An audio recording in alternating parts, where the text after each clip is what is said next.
DJ, go DJ. We got DJ Midnight in the house, guys. Now, we may not be having access to clubs and festivals like we used to due to the C word, but moving on, we do have some of that hope in Borderlands. We get to enjoy DJ Midnight's tracks. But moving on, this video is not about DJ Midnight. This is about the Flakker. Now, the Flakker has been given a damage increase, so we're going to be looking at that real quick. Now, the Flakker is an OG Torgue weapon that was amazing during the Slaughter Shaft when it first came out, and a lot of people use this to clear it out. So looking at the stats real quick, we got 13,000 times 3 damage, and the mag size is now increased, which is a huge, huge thing. So we are going to be using the action skill and anointment on this because this is the one I found and I wanted to try out this weapon. It was a world drop, honestly, so you can get this. Your best bet is at the Slaughter Shaft. Just kill a bunch of enemies and it should drop over there and you guys should be good to go. So we're going to be looking at this thing in action and see if it is just as good as it used to be back in the early days of Borderlands. So without further ado, let's get it over at some gameplay. Guys, we got the Flakker in action, and to be honest, this is one of my first times using this weapon in a while,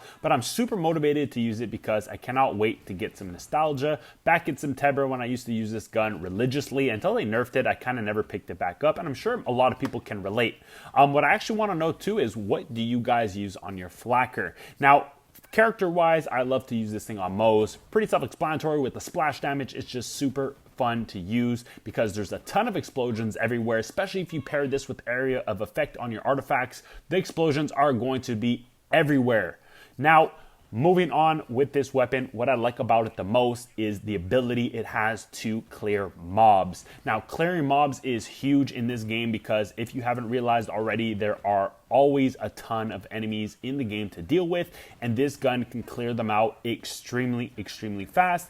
Some of the other guns that are up there in clearing crowds fast are things like the Plague Bearer and, of course, other weapons that chain enemies and do a lot of splash. The Yellow Cake used to be a really great gun as well for that. But the Flakker is right up there with those weapons in terms of clearing out crowds. So that is one of the biggest things with it.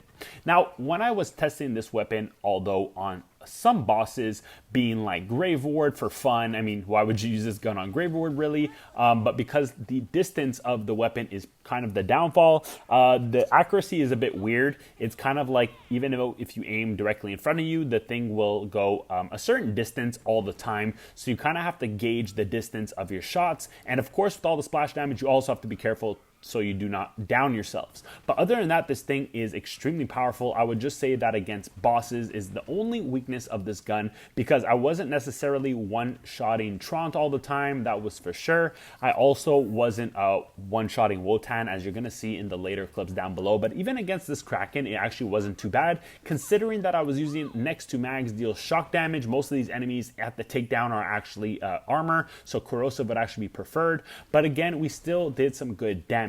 So pretty much my review of the weapon after picking it up, if I'm thinking back to September when I was using this thing over at the Slaughter Shaft with Moe's and how dominant it was back then to how it is now, I would still say that the Flakker back in September was actually better. I feel like the damage was possibly just better overall, but right now it's actually not a bad weapon. I wouldn't rank it an S tier weapon by no means, because you are limited to the range to some extent, and also you cannot control where the shots always go because it's kind of random. They kind of just explode everywhere, which is the concept of the gun, especially with the name of it being the Flakker. But other than that, the gun has some pretty good damage, great for mobs, medium against bosses, and just a cool gun to use. Do I recommend you guys farm it?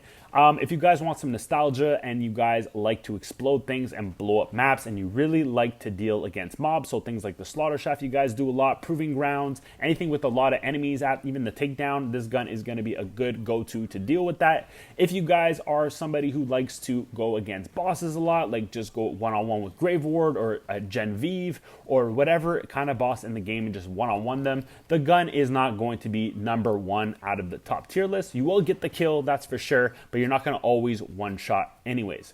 So that's what I have to say. I want to know what you guys like to do with your characters with the Flakker. What's your setup like? Do you guys also use Moe's like I do? Do you guys like to make splash builds, or do you just simply use this on maybe like a character like a Mara or a Flak? I want to know in the comment section what you guys do with it.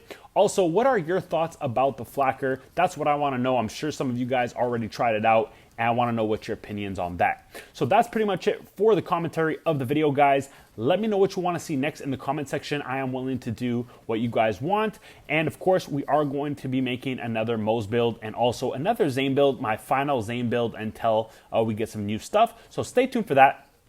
I'll catch you in the next one. It's your boy Scared Soldier signing out. Peace.